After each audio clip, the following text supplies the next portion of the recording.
بسم اللہ الرحمن الرحیم۔ شروع اللہ کے نام سے جو بڑا مہربان اور نہایت رحم کرنے والا ہے۔ حضرت سلطان محمود غزنوی رحمۃ اللہ علیہ اپنے کچھ سپہ سالاروں کے ساتھ جنگل کے راستے سے بھٹک گئے۔ عصر سے وقت تیزی سے سورج ڈھلنے کی طرف گزر رہا تھا۔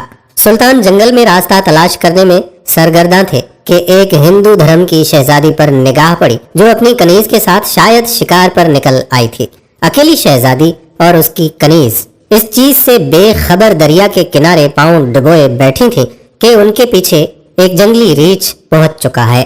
اس وقت تک کہ سلطان کا تیر اس کے حلق میں پار ہوتا، وہ ریچھ شہزادی کی کنیز کو ایک ہاتھ کے پنجے سے ضرب دے چکا تھا۔ اس سے پہلے کہ شہزادی اپنا ترکش سنبھالے اور تیر کمان میں لگاتی، شاید بہت دیر ہو جاتی۔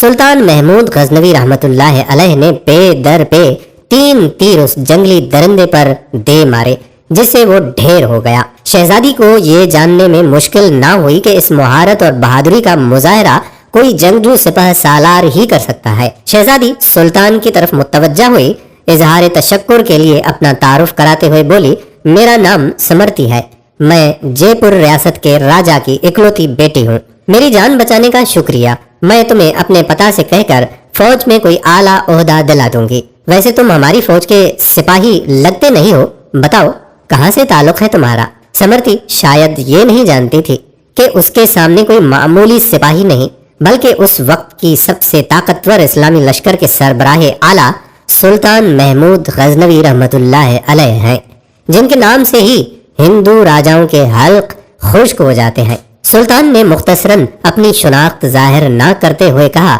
جی کسی اور فوج کا سپاہی ہوں۔ چلیے محترمہ، میں آپ کو کسی محفوظ مقام پر پہنچا دوں گا، آپ میرے پیچھے چلتی جائیں۔